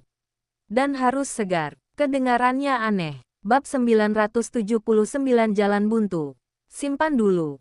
Mungkin bisa digunakan sebagai bahan ritual nanti. Jawab Wu Hang santai. Menyerap gen fusi. Tapi masih belum berencana untuk memberitahunya. Memakan jeroan agak terlalu kuat. Dan tidak ada manfaatnya membicarakannya. Wen Manxia berkata, kalau ada yang perlu kau selamatkan, beritahu aku kapanpun kau membutuhkannya. Selalu ada orc yang dieksekusi karena berkelahi atau melakukan kejahatan di sini. Dan mayat mereka bisa dilihat di mana-mana. Nada suaranya seolah mengatakan bahwa tidak ada lagi yang bisa dilakukannya kecuali memiliki mayat orc sebanyak yang diinginkannya. Simpan dulu, supaya kamu tidak terburu-buru saat membutuhkannya, kata Wu Hang sambil tersenyum. Baiklah, semuanya sudah siap, kata Wen Manxia sambil cemberut. Wu Hang melanjutkan. Susu anak itu dulu. Bukankah kamu bilang akan ada gerakan baru malam ini? Ayo kita istirahat lebih awal. Oke, Wen Manxia berjalan ke pintu dan berbalik untuk bertanya. Apakah aku perlu meminta Natalia untuk ikut? Jangan mempersulitnya. Kalian berdua saja sudah cukup bagiku, kata Wu Hang. Dia tidak menentangmu. Kau hanya perlu mendorongnya. Wenman berbalik dan pergi tanpa berkata apa-apa lagi. Setelah pintu ditutup, Glenda muncul di dekatnya dan berkata, level organ-organ internal ini agak rendah. Apakah ini akan memengaruhi efek fusi? Sulit menemukan orc tingkat tinggi di sini, kecuali kita pergi dan membunuh dukun itu, kata Wu Hang. Para profesional di Rentam City pada umumnya tidak begitu bagus. Saya ingat waktu saya jadi kapten. Pemimpin Warhammer Party yang hampir membantai seluruh kota itu baru level 15. Satu-satunya orc tingkat tinggi yang saya ketahui di kota ini adalah dukun orc. Namun, tidak ada dendam di antara mereka, dan hubungan mereka sebelumnya cukup harmonis. Saling membunuh terasa terlalu berlebihan. Kau benar, lanjut Glenda. Gen fusi seharusnya tidak terlalu berpengaruh pada tingkat mayat. Ayo kita coba. Wu Hang mengangguk, membuka toples organ, dan mengeluarkan hati berwarna merah cerah. Setelah dicuci, potong kecil-kecil dan telan langsung seperti sebelumnya. Detik berikutnya, ledakan energi meledak di perut dan menyebar ke seluruh tubuh. Kemudian perintah sistem akan muncul. Ciri-ciri fusi, fisik kuat, perut besi. Ciri-ciri pelarian, bau badan yang kuat, fisik kuat, memiliki fisik super kuat dan kemampuan menahan pukulan. Perut besi, kemampuan pencernaan yang kuat, dapat dengan cepat memulihkan kekuatan fisik melalui makan. Bagaimana? Apa ada efek baru? Tanya Glenda setelah kondisinya kembali normal. Wu Hang berkata, ia memiliki dua khasiat. Satu adalah meningkatkan kebugaran fisik, dan yang lainnya adalah melancarkan pencernaan. Glenda mengangkat alisnya. Kedengarannya itu tidak banyak membantumu. Itu memang membantu memperkuat fisikmu. Wu Hang berjalan ke samping dan mengangkat pakaiannya. Sosok di cermin itu memiliki otot-otot setajam dan bersudut seperti patung. Dikombinasikan dengan irama gerakan tubuh para elf, ia mengekspresikan rasa kekuatan yang lembut. Glenda melayang dan ikut melihat bayangannya di cermin, lalu berkata sambil tersenyum, lumayan, kurasa wanita-wanita itu bisa memikatmu sampai mati. Benarkah? Bisakah itu membuatmu tersihir sampai mati? Wu Hang menurunkan pakaiannya. Aku hantu. Aku tidak akan tertipu oleh tipuanmu. Glenda memutar matanya ke arahnya dan melanjutkan. Kau sekarang pahlawan. Jadi peningkatan fisik tidak akan banyak berpengaruh. Serangan biasa tidak bisa membunuhmu. Dan serangan pahlawan sangat kuat. Jadi sedikit peningkatan kekuatan fisik tidak akan banyak berpengaruh. Wu Hang berpikir sejenak dan berkata, belum tentu. Peningkatan kebugaran fisik juga meningkatkan daya tahan terhadap kondisi abnormal. Bahkan jika kamu cedera, kamu bisa pulih lebih cepat. Glenda mengangkat alisnya. Kau benar, ini lebih komprehensif dari yang kukira. Satu orang dan satu jiwa mengobrol. Tiga hantu lainnya terbang kembali dari luar. Paman, Bibi, apa yang kalian bicarakan? Tanya Xiao Xiao dengan santai. Tetapi ia tampak enggan mendengar jawabannya. Ia langsung berkata, Paman, berikan tabletnya padaku. Aku akan mencarikan film untuk bibiku. Wu Hang mengeluarkan tablet dan bertanya, Kemana kalian bertiga? Xiao Xiao membetulkan tabletnya dan melanjutkan. Aku cuma bercanda dengan adikku. Kita semua pergi dulu. Aku akan merindukannya nanti. Kau bicara seolah kau tak akan kembali, kata Wu Heng sambil tersenyum. Xiao Xiao dengan terampil mengoperasikan tablet dan berkata, nanti kalau adikku besar nanti, dia pasti akan mengingatku dulu. Nanti aku akan mengajarinya mengerjakan PR. Wu Heng mengangkat alisnya dan tidak mengatakan apa-apa lagi. Filmnya ditemukan. Dan Xiao Xiao, Benny dan Niang Niang pergi ke samping untuk menonton film. Glenda juga meminta buku untuk dibaca. Wu Heng berpikir sejenak, mengeluarkan ponselnya dan memutar nomor itu. Setelah telepon berdering 2 kali, suara putri kelima datang dari dalam. Tuanku, bagaimana kabarmu akhir-akhir ini? Wu Heng bersandar di kursinya. Setelah memastikan bahwa itu memang Wu Heng, suara putri kelima dipenuhi kejutan. Semuanya baik-baik saja. Terima kasih atas perhatianmu. Kemudian panggilan itu diubah menjadi panggilan video. Dan wajah putri kelima muncul di layar. Rambutnya yang panjang dan keemasan terurai. Wajahnya halus dan putih. Garis leher gaun tidurnya sedikit terbuka saat dia mencondongkan tubuh ke depan.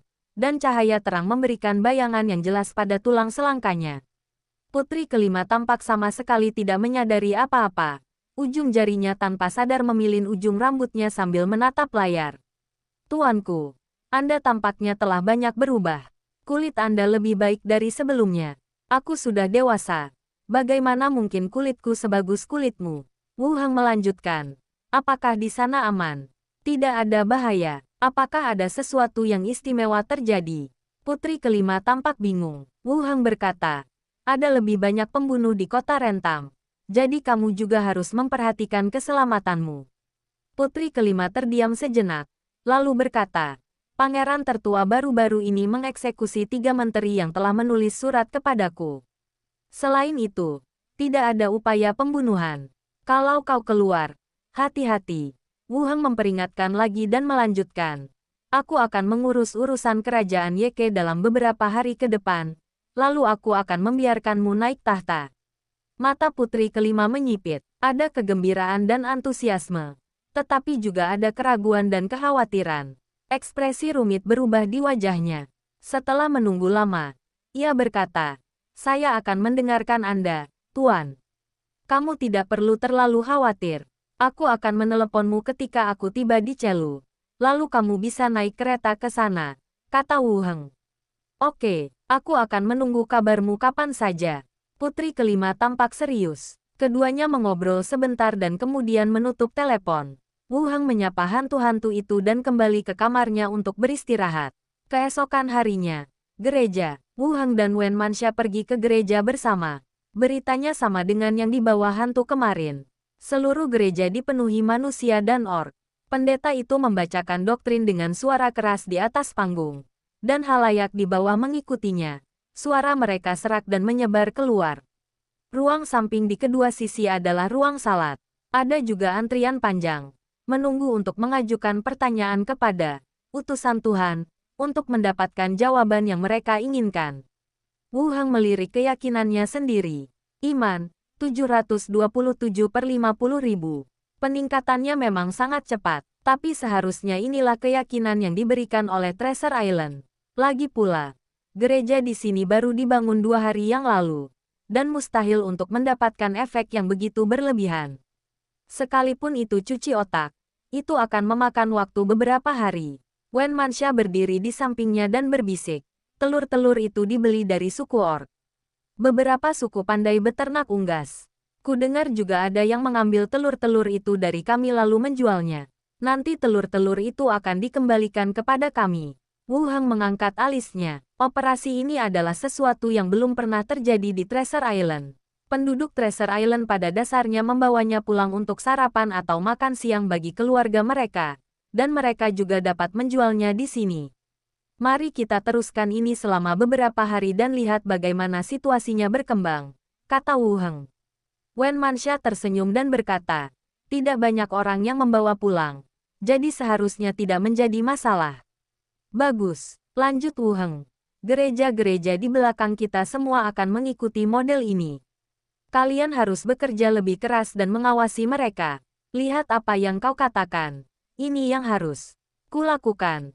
Hanya peduli dengan urusanmu sendiri. Wen Manxia mencondongkan tubuhnya ke sini. Pegang lengannya. Ayo pergi. Ayo pulang. Aku akan pergi nanti sore, kata Wu Heng sambil memegang pinggangnya. Teleportasi dilepaskan dan sosok itu menghilang. Sore harinya, di pelataran istana wali kota, Putri Natalia menyerahkan topeng tanpa wajah. Matanya dipenuhi kekhawatiran. Tuanku, mohon berhati-hati. Aku akan memperhatikan. Wu Heng tersenyum dan menepuk kepalanya. Kalau kau tidak memakai topeng, bilang saja pangeran kedua sedang bersembunyi karena ada percobaan pembunuhan. Natalia melirik Wen Manxia dan Envier di sampingnya dengan saksama. Melihat ekspresi mereka yang masih memerah, ia menjawab, "Jangan khawatir, Pak. Saya sudah menjelaskan semuanya." Wu Heng mengangguk. Wen Manxia menghampiri sambil menggendong anak itu. "Guru, hati-hati di perjalanan. Kalau ada yang tidak beres, guru bisa kembali dan kita bicarakan lagi. Jangan khawatir. Aku akan meneleponmu nanti." Wu Heng mencium kening Wen Manxia dan putrinya. Lalu mencium Enwiler. "Aku pergi dulu." Beberapa orang mundur. Wu Heng mengeluarkan topi kondektur kereta dan mengenakannya di kepalanya. Detik berikutnya, kereta hantu muncul. Wu Heng melambaikan tangan lagi dan menaiki kereta. Dewan Kekaisaran. Di dalam gedung parlemen, lampu gantung batu yang bercahaya memancarkan lingkaran cahaya pada meja bundar kayu ek kuno. Ada 3 sosok yang duduk mengelilingi meja bundar. Menteri Keuangan, Altus, mengenakan jubah beludru dengan pola indah yang disulam di kerah dan manset. Komandan militer, Leona, duduk tegak dalam baju besi kulit. Kepala penyihir, Vidian, mengenakan jubah dan memegang tongkat kayu. Mereka bertiga duduk diam mengelilingi meja bundar, seperti 3 orang tua yang tenggelam dalam keheningan. Sebaik apapun mereka merawat diri, mereka bertiga sudah tua, dengan kerutan di seluruh wajah. Mereka bagaikan kerajaan yang telah kehilangan kejayaannya, tua, dan rapuh.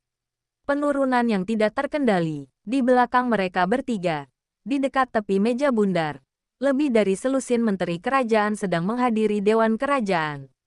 Setelah orang terakhir di belakang duduk, pintu aula ditutup. Komandan militer berbicara lebih dulu. Pesan tahta suci sederhana. Bahkan pasukan terakhir kerajaan yang tersisa harus gugur di medan perang. Menteri Keuangan mendesah pelan. Yang mulia masih muda dan kurang berani. Jika kita terus bertempur seperti ini, kerajaan akan menjadi yang pertama runtuh. Kepala penyihir menarik napas dalam-dalam lalu mengembuskannya. Kita perlu membahas cara mengakhiri pertempuran ini dan mempertahankan lebih banyak kekuatan untuk kerajaan. Yang mulia tidak mau bicara, dan Vatikan mengawasi kami dengan ketat. Tidak banyak yang bisa kami lakukan, kata komandan militer itu. Menteri Keuangan mengerutkan kening. Suaranya menahan amarah. Saya masih tidak mengerti mengapa Vatikan ingin tentara kerajaan bertempur sampai mati. Tidakkah mereka tahu bahwa mereka sedang mencari kematian? Awalnya aku tidak mengerti, kata kepala penyihir. Tapi baru-baru ini, aku melihat koran Treasure Island dan pengumuman yang dikeluarkan oleh markas kami di berbagai tempat. Dan tiba-tiba aku mengerti beberapa hal. Penyihir tua itu menggosok tongkatnya dengan jari-jarinya dan melanjutkan. Kota Rentung kini punya 2 pilihan.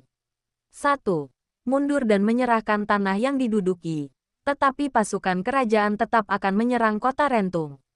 Pilihan kedua, pasukan kerangka akan menyerbu kota kerajaan dan menggulingkan seluruh kerajaan. Pasukan mayat hidup menghancurkan sebuah kerajaan dan membantai makhluk hidup.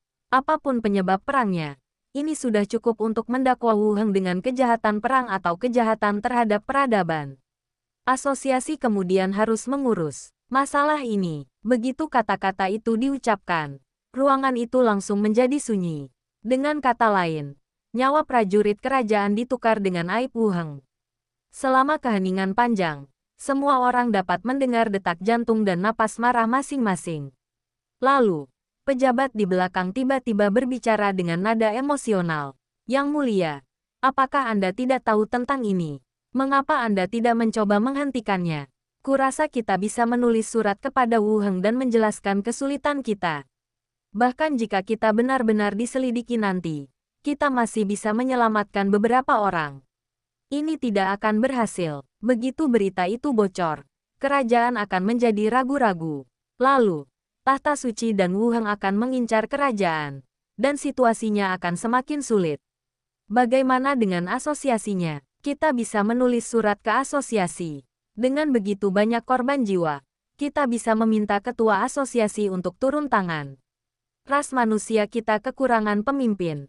Ketika menyebut pemimpin manusia, semua orang kembali teringat Wu Heng. Profesional yang berasal dari kerajaan Yeko ini jelas memiliki kesempatan untuk tinggal di kerajaan Yeko. Jadilah pahlawan kerajaan Yeko. Sayangnya, tindakan kerajaan yang berulang kali justru mendorong pihak lain semakin menjauh. Hei gelombang, desahan terdengar satu demi satu. Gereja, Uskup Agung duduk tegak di kursi yang mewah, membolak-balik buku di tangannya. Setelah mendengarkan laporan bawahannya, ia tersenyum dan berkata, orang-orang ini memang rajin, tetapi mereka hanyalah orang-orang kecil yang tidak berarti. Selain mengeluh, mereka tidak bisa mengubah apapun. Berita itu telah sampai di sini bahkan sebelum Dewan Kekaisaran berakhir. Seorang uskup muda sedikit mencondongkan tubuhnya ke depan dan berkata dengan hati-hati, jika mereka bergabung dengan Pangeran Agung untuk menekan tekanan, Uskup Agung terkekeh, mengetuk-ngetuk sandaran tangan dengan ujung jarinya. Entah kolusi sekte atau kematian Diaken dari kota Netale, salah satu bukti ini sudah cukup untuk menghancurkannya. Ditalio tidak punya nyali untuk bertarung sampai mati. Dia juga tidak punya kemampuan untuk melakukannya. Uskup muda itu melanjutkan. Tapi Wu Heng, dia benar-benar didorong hingga batasnya. Satu-satunya yang aku khawatirkan adalah Wu Heng. Ancaman yang ditimbulkan oleh satu pahlawan terlalu besar. Markas besar dan katedral mengawasi Pulau Harta Karun. Dia tidak berani keluar, kata Uskup Agung dengan yakin. Semua orang bilang Wu Heng orang yang sangat cerdas. Menurutmu, apa dia punya trik tersembunyi? Uskup Agung memikirkannya dan tertawa. Jalan buntu. Saat ini jalan buntu. Jika pasukan kota Rentang mundur, mereka akan terdesak maju. Jika mereka maju, mereka akan dibantai. Ini membuktikan profesi jahat mereka. Sekalipun dia punya kemampuan luar biasa, dia hanya bisa menerima kekalahan. Bab 980 Kota Chelu. Chelu, kota utama kerajaan Yeko. Wu Heng berdiri di lereng bukit yang jauh, memandang ke arah kota utama kerajaan. Dilihat dari kejauhan, terdapat banyak bangunan dan areanya sangat luas. Bahkan jika area luar kota Rentam dihitung, diperkirakan luasnya hanya setengah dari luas kota di depan kita. Seluruh tembok kota berwarna abu-abu besi, dengan menara-menara panah tinggi yang didirikan secara berkala. Para penjaga terlihat menjaga tembok, dan pertahanannya sangat ketat. Kota ini sangat besar. Xiao Fei mendesah. Penny mengikutinya dan berseru, tempat ini lebih besar daripada tempat lain manapun yang pernah kita kunjungi. Dua hantu lainnya juga melihat ke arahku, dengan ekspresi terkejut di mata mereka. Meskipun kita telah melihat skala kota-kota modern, nuansa kota kuno ini masih memberi orang rasa keterkejutan yang berbeda. Bekas kerajaan Yeke berkembang cukup baik. Benny, bukankah ini negaramu? Kenapa kau terkejut? Tanya Ratu. Benny berkata, saya baru pernah ke kota Blackrock, belum pernah ke sini. Saya hanya mendengar cerita tentang tempat ini dari beberapa pedagang dan tentara bayaran yang lewat. Sang Ratu mengangguk untuk menunjukkan bahwa dia mengerti. Kecuali beberapa pengusaha atau tentara bayaran, kebanyakan orang tidak akan pernah meninggalkan desa atau kota tempat mereka tinggal sepanjang hidup mereka. Belum lagi di sini, saat berada di kota Batu Hitam, ide terbesar Wu Heng adalah meninggalkan yurisdiksi kerajaan Yeke dan pergi ke kota yang tidak memiliki batasan bagi para ahli nujum. Akhirnya, berkat perintah pemindahan asosiasi, saya dapat pergi ke suatu tempat yang dapat saya tuju. Jadi saya pergi ke kota Lentam. Kalau dipikir-pikir lagi, asosiasi tersebut memang telah melakukan pekerjaan dengan baik pada aspek-aspek tertentu dari sistemnya. Wu Heng mengalihkan pandangannya dan dengan santai mengenakan topeng tanpa wajah, mengubah penampilannya menjadi pria parubaya berambut coklat pendek dan berkulit kasar. Ia lalu berkata, ayo kita masuk ke kota dulu. Ayo masuk kota, seru Xiao. 1 orang dan 4 jiwa berjalan ke bawah. Saat melangkah ke jalan resmi, jalan mulai mendatar, dan terlihat konvoi berkibar-kibar bendera kamar dagang, berbaris mendekati gerbang kota. Paman, penggeledahan di gerbang kota sangat ketat. Paket-paket perlu digeledah, dan kristal level digunakan untuk menguji level. Sebuah suara kecil terdengar di telingaku. Lalu suara Glenda berkata, mereka takut pamanmu akan datang ke kota dan membunuh mereka semua. Mereka terlalu meremehkan kita sehingga mereka ingin segera menangkap kita, kata Xiao Xiao dengan nada tidak yakin. Wu Heng melirik gerbang kota di depannya. Konvoi kamar dagang sedang diperiksa ketat, dan antrean panjang pejalan kaki biasa di sampingnya juga diperiksa dan diinterogasi satu persatu. Apakah ada lokasi yang cocok untuk teleportasi? Tanya Wu Heng. Ya, aku dan Suster Benny sudah menemukannya, kata Xiao Xiao. Lalu langsung masuk ke dalam mayat itu. Pemandangan gang gelap di kota segera muncul di pikiran Wu Heng. Belok langsung dan berjalan ke hutan lebat di satu sisi. Teleportasi dilepaskan dan sosok itu menghilang. Di gang yang remang-remang, lingkaran sihir itu dengan cepat mengembun dan sosok Wu Heng muncul. Saat aku keluar dari gang, pemilik toko sebelah melotot dan mengumpat. Dasar bajingan. Kalau berani kencing di sini lagi, aku potong-potong barangmu dan rendam dalam anggur. Keluar dari sini sekarang juga dan jangan sampai aku melihatmu. Wu Heng berhenti sejenak dan ingin menjelaskan. Tetapi ketika pihak lain memelototinya, dia hanya bisa pergi dengan cepat. Sumpah serapah pemilik toko itu terdengar dari belakang. Hehe, paman sangat dirugikan. Seharusnya kau jadi pahlawan pertama yang dimarahi seperti ini. Ejek sang ratu dari samping. Ini semua salah Xiao Xiao dan Benny. Mereka memilih tempat yang salah. Gerutu Wu Heng. Paman benar-benar pandai melempar tanggung jawab. Benar sekali. Apa hubungannya dengan kita? Penggeledahan di gerbang kota berlangsung ketat, tetapi tidak banyak berpengaruh di dalam kota. Jalanan datar dan lebar, dan toko-toko serta pedagang berdiri di jalan sambil berteriak keras. Kerumunan itu padat, dan para hantu berhenti berbicara dan melihat sekeliling dalam keadaan tak terlihat. Wu Heng berjalan sebentar dan berhenti di depan sebuah tanda di persimpangan. Pemberitahuan itu menguraikan kekejaman kota Rentam yang menginvasi negara tersebut dan membantai warga sipil, serta kata-kata inspiratif untuk menyemangati semua orang agar menang dan tetap teguh pada keyakinan mereka. Ada berbagai poster buronan di sampingnya.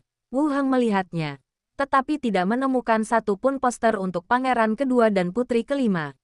Sebaliknya, saya melihat poster pencarian beberapa menteri di sekitar pangeran kedua. Kita masih harus mempertimbangkan reputasi keluarga kerajaan. Sekeras apapun kita bertarung secara rahasia, kita harus bisa lolos di depan umum. Berdiri di sini dan memperhatikan sejenak, Wu Heng berjalan lurus ke depan dan berhenti di depan sebuah pub bernama Put's Corner. Dia mendongak ke arah tanda kayu dengan ukiran harpa di atasnya, lalu mendorong pintu hingga terbuka dan masuk. Dekorasi di dalam toko cukup bagus, dan ada beberapa meja pelanggan yang minum dan mengobrol. Alasan Wu Heng datang ke sini adalah karena informasi yang diberikan Putri Natalia saat ia pergi. Ia adalah satu-satunya mata-mata di kota ini, dan mereka masih memberikan informasi intelijen. Jika Anda memerlukan identitas atau ingin mencari tahu suatu informasi, Anda dapat datang ke sini. Duduk di meja depan, bos yang mengenakan celemek coklat sedang menyerahkan segelas besar bir kepada pelanggan di depannya. Kemudian dia menatap Wu Heng, mengamatinya dari atas ke bawah, dan bertanya, "Apa yang bisa saya lakukan untuk Anda, Tuan?"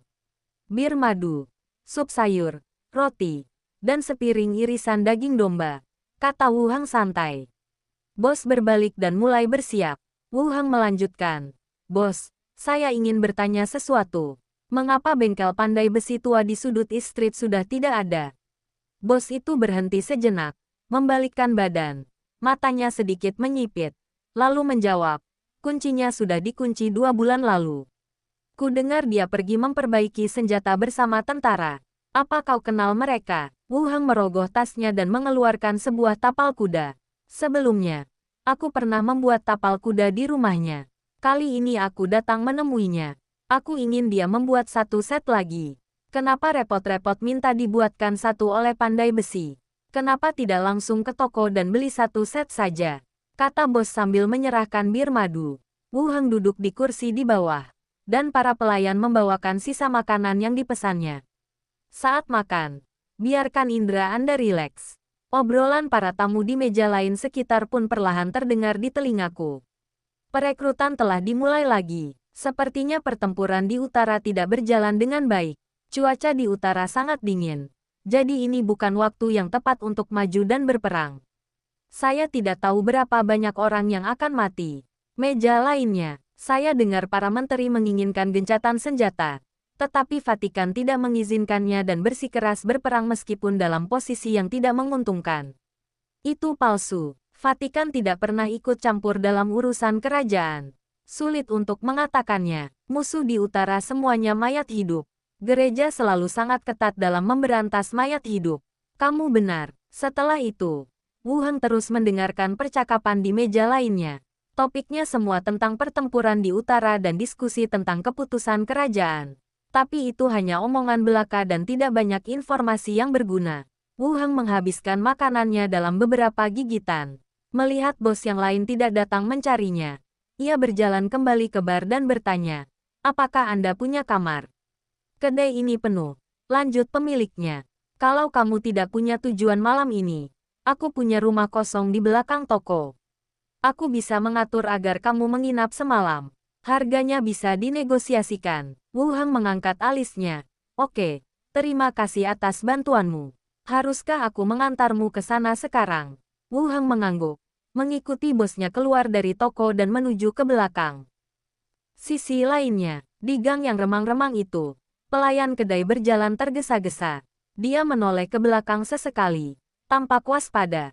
Ketika dia melihat gedung yang dijaga oleh penjaga di depannya, matanya berbinar dan dia mempercepat langkahnya lagi. Jogging sebentar. Di dalam rumah, tempat lilin dinyalakan, menerangi ruangan dengan cahaya jingga. Setelah bos menutup pintu, dia membungkuk hormat dan berkata, "Kenneth memberi salam, Tuan." Wu Heng menatapnya dan bertanya, "Tidakkah kau mendengar sinyal rahasiaku di bar?" "Ah gelombang," bos itu mendesah pelan, lalu berkata, "Kota ini sedang diperiksa dengan sangat teliti sekarang. Orang-orang dibawa pergi setiap hari dan tidak pernah kembali. Jadi kami menjadi lebih berhati-hati." Wu Heng mengangguk dan kemudian bertanya, "Apakah ada informasi di kota ini?" "Kota ini telah merekrut tentara lagi dan berencana untuk memperkuat garis depan. Saya dengar para menteri ingin merundingkan perdamaian dengan kota Rentam. Tetapi orang-orang dari tahta suci telah menghalangi mereka, sehingga mereka tidak berhasil." Wu Heng kemudian bertanya, "Bagaimana sikap penduduk kota?" "Orang biasa tidak punya banyak sikap. Mereka terutama khawatir akan dipaksa menjadi tentara. Dan apakah para kerangka dari utara akan menyerang sini?" jawab sang bos. Kemudian, keduanya mengobrol santai. Bosnya masih mempertahankan posisinya di pintu. Pada saat ini, telinga bos bergerak sedikit dan dia mendengar langkah kaki mendekat dari luar pintu. Matanya bergerak lincah, menatap Wu Heng lalu ke arah pintu. Pada saat ini, pintu terbuka, dan pelayan kedai yang ditugaskan untuk keluar untuk melaporkan berita berdiri sendirian di pintu. Dengan kulit kendur di lehernya sangat jelas terlihat. "Kamu, hanya kamu." Mata bosnya menyipit. Sambil berbicara, pelayan itu langsung masuk ke dalam ruangan. Embusan angin dingin bertiup dan pintu tertutup. "Sialan," umpat sang bos. Sebuah belati terlepas dari lengan bajunya yang longgar. Ia menatap pria di ruangan itu dengan waspada, lalu hendak bergegas keluar. Saat dia melangkah, tubuhnya tiba-tiba menegang. Klik gelombang, lehernya terpelintir 360 derajat dan tubuhnya jatuh ke tanah. "Paman, orang ini hendak melaporkan berita itu, tapi sudah dibunuh terlebih dahulu oleh Bibi Glenda dan aku," kata Xiao Xiao sambil memperkenalkan diri. Kakek menambahkan, "Tebakanmu benar. Mereka memang punya masalah. Orang ini pergi lewat pintu belakang. Mereka mungkin berencana menahanmu lalu menyuruh penjaga datang dan menangkapmu." Saat berada di kedai, Wu Heng meminta hantu itu untuk mengawasi pergerakan pemilik toko. "Benar saja. Ada masalah. Bagaimana paman tahu? Bukankah detektif hebat itu menyalinnya?" tanya Xiao Xiao. Sang ratu mengangkat alisnya dan bertanya, Disalin. Wu Heng berkata. Saat aku bertukar sinyal dengannya, sarafku tegang. Seseorang yang telah ditempatkan di kota utama dan belum tertangkap seharusnya tidak begitu kentara. Xiao Xiao mengusap dagunya dan mengangguk. Aku juga menemukan sesuatu yang salah.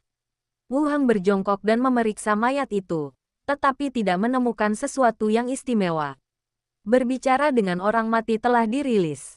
Mayat dengan leher patah itu duduk dari tanah dan menatap ke sini dengan mata sayu. Wu Heng bertanya, siapa kamu? Mayat itu menjawab, bayangan Randall.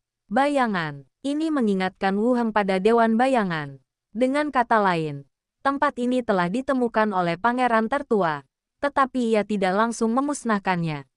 Sebaliknya, ia menggantikannya dengan orang-orangnya sendiri, yang terus mengirimkan berita ke kota Rentam, lalu menunggu kesempatan. Wu Heng bertanya, apa tugasmu? Mayat itu menjawab, tugasku adalah tetap di kedai dan menunggu seseorang datang, lalu bekerja sama dalam penangkapan. Aku tidak tahu misiku selanjutnya. Tampaknya orang seperti ini hanya tahu tugas yang menjadi tanggung jawabnya dan tidak tahu banyak tentang hal-hal lain. Setelah berpikir sejenak, dia melanjutkan bertanya, apa yang kamu lakukan setiap hari di kedai? Buka saja toko seperti biasa. Tidak. Laporkan sesuatu kepada atasanmu atau penjaga. Mayat itu menjawab, jika ada keadaan khusus, kami perlu melaporkannya.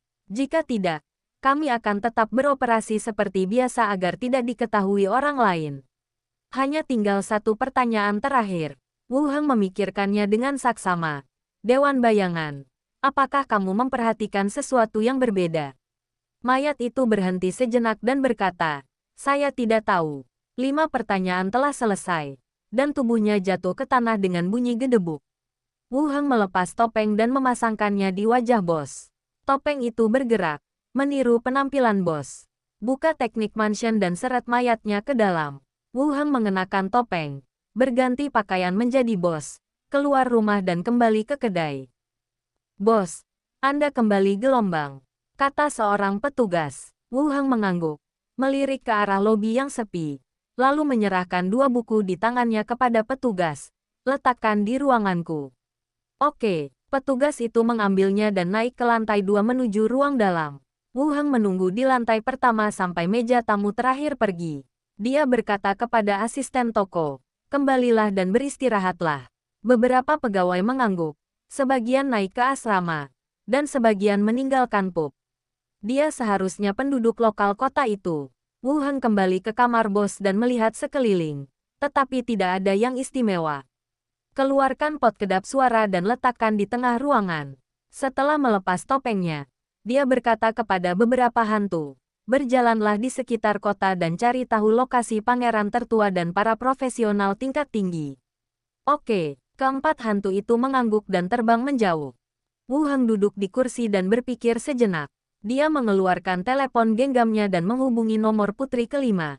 Setelah 2 dering, telepon terhubung dan beralih ke mode video. Ekspresi serius putri kelima muncul di telepon. Tuan, Wu Heng berkata, aku sudah di Celu.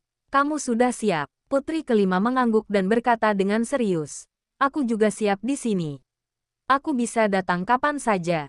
Kalau begitu, kau bisa berangkat malam ini atau besok pagi. Ingat cara menggunakan kereta hantu dan efek sampingnya.